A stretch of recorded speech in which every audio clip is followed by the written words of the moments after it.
A nação brasileira despertou dividida na manhã de 1º de abril de 1964. Ouvidos atentos ao rádio que anunciava, em sucessivas edições extraordinárias, o governo do presidente João Goulart fora deposto pelas Forças Armadas. Apoiadas por setores sociais conservadores que se opunham às reformas de base defendidas pelo presidente da República e pelos setores populares do país, tropas do Exército deram um golpe de Estado. Desencadearam violenta repressão contra entidades populares. Incendiaram a sede da ONU. Rompera-se o Estado de Direito estabelecido pela Constituição de 1946. Se existe terrorismo, o terrorismo foi implantado pela ditadura militar em 1º de abril de 1964. O presidente da República, legitimamente eleito, foi forçado a exilar-se. Os generais e seus aliados civis usurparam o poder, violaram a Constituição e atribuíram-se a legitimidade da boca dos canhões. Caminharemos para a frente com a segurança de que o remédio para os malefícios da extrema esquerda não será o nascimento de uma direita reacionária. Baixaram o primeiro ato institucional para investigar e punir os inimigos do novo regime, criaram as comissões gerais de inquérito e instauraram os inquéritos policiais militares.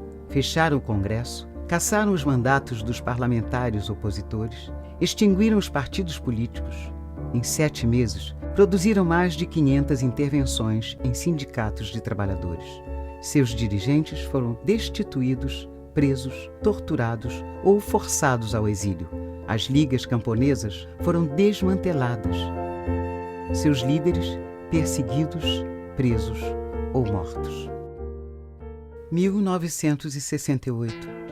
A juventude brasileira ocupou as ruas do país para escrever nos muros a palavra liberdade e clamar com seus artistas, com os cidadãos comuns, abaixo a ditadura.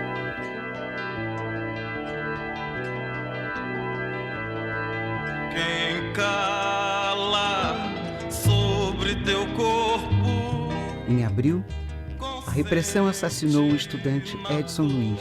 A morte talhada a ferro e fogo. Milhares de pessoas acompanharam o enterro proibido. Presas do corte que a bala riscou. A missa de 7º dia foi violentamente reprimida pela polícia. Cala, morre contigo, mais morto. Em maio, a passeata dos 100 mil inundou o centro do Rio e deu voz à indignação dos brasileiros contra a violência do regime. Batendo, avisando. A gente precisa ficar sabendo de uma vez por todas que eles sempre vão apelar para a violência. E ai de nós, se nós não nos prepararmos para essa violência. Em outubro, 800 jovens foram presos em Ibiúna, no Congresso da ONU. Quem grita, vive contigo.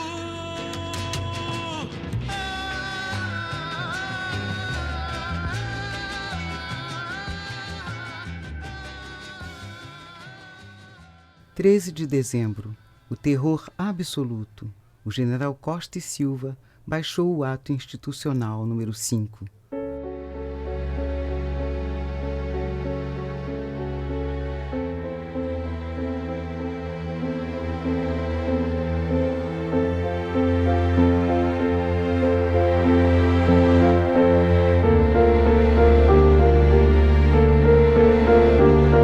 A resistência armada passou a fazer parte da cena política do país, com sequestros de embaixadores para salvar a vida de prisioneiros políticos em poder da repressão e libertá-los, ainda que fosse ao preço do exílio.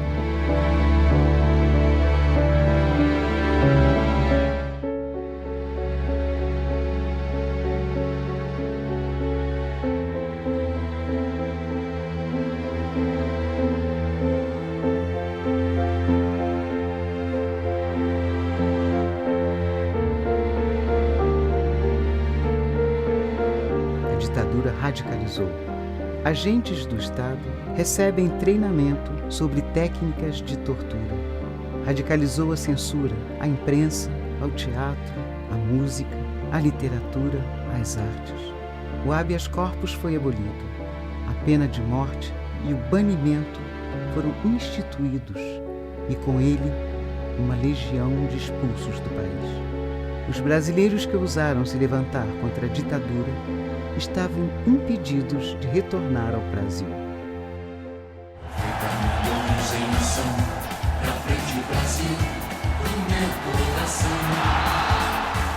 Era a glória da Copa do Mundo de 1970, iluminando as ruas, usada pela ditadura para ocultar o pranto das famílias que perderam seus filhos nas mãos dos torturadores.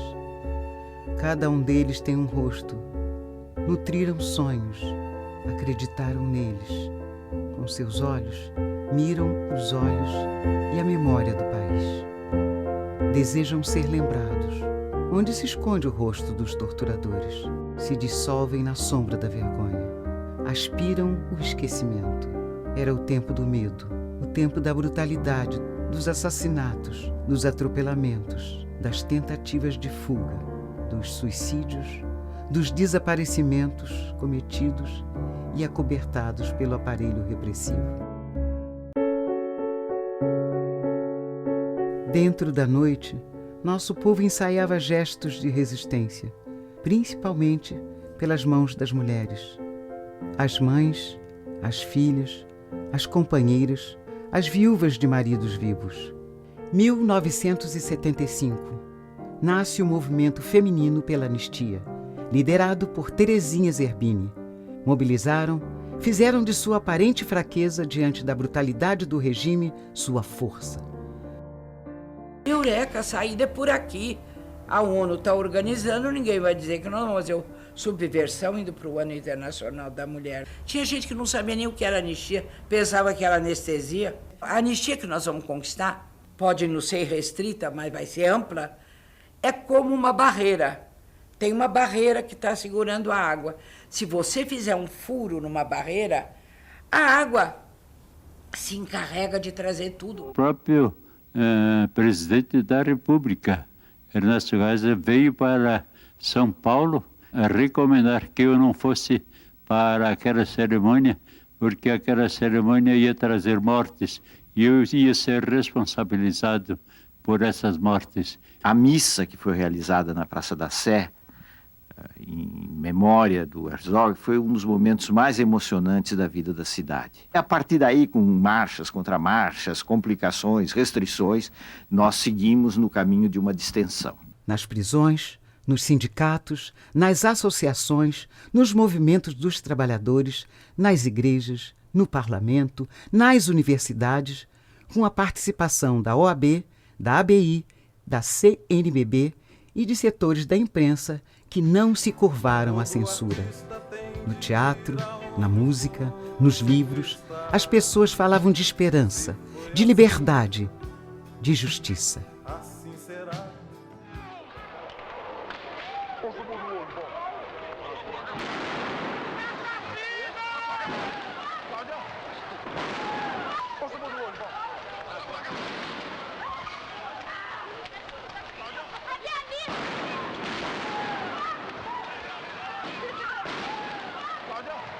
Aqui não haverá anistia.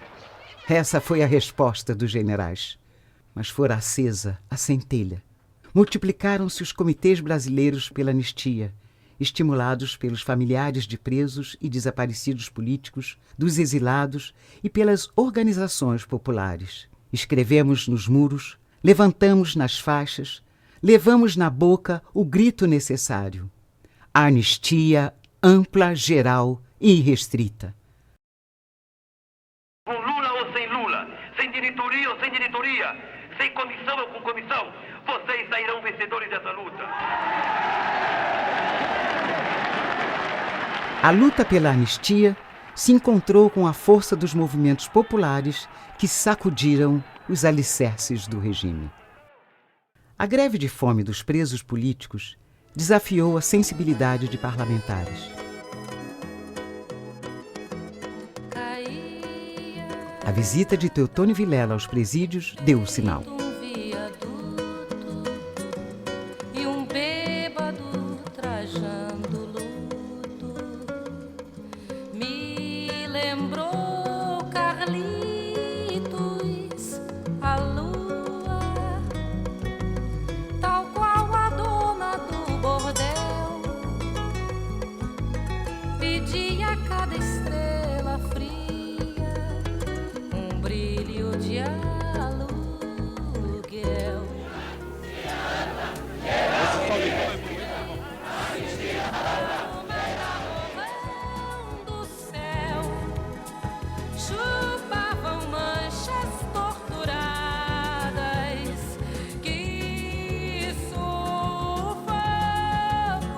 E a anistia veio, desfigurada, imperfeita, inconclusa, mutilada pelos vetos, distante da anistia ampla, geral e irrestrita que a sociedade demandou nas ruas.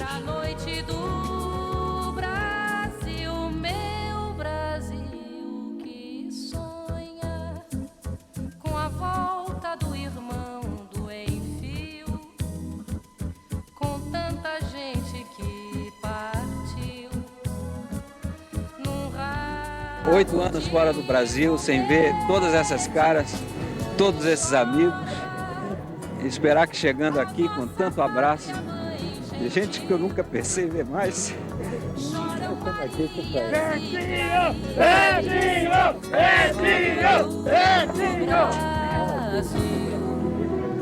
posso falar mais. Obrigado, muito obrigado.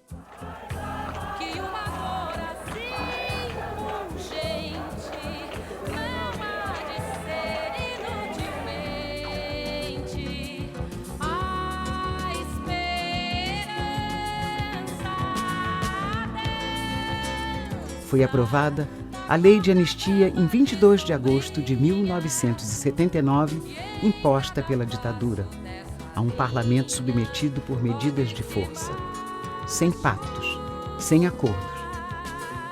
A emoção que ele deve estar sentindo é estranha que aconteça num país as pessoas se emocionarem pelo fato dos brasileiros voltarem para o Brasil.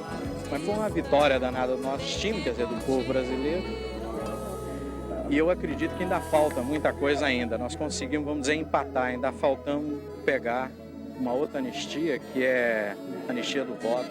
Nem sequer libertou todos os presos políticos, mas permitiu o regresso de muitos que se encontravam no exílio. Não pergunte isso para mim, não. Pergunte para quem me impediu de voltar. E que ainda vai continuar impedindo outros de voltar, como Teodomiro Romero dos Santos, que ainda está em Paris, condenado, é exilado ainda, não tem direito ao passaporte. Você não é o último exilado? Eu não sou o último exilado. O povo brasileiro afirmava sua paixão pela liberdade. Hoje estou no fim, Senhora Liberdade, abre as asas sobre mim, abre as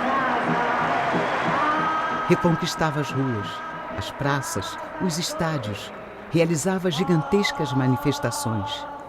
Ia aos poucos se lavando da escuridão e do medo para vestir o amarelo e inundar o país de canções e esperanças. A gente vai levando as diretas. Diretas já. Eu quero votar para presidente.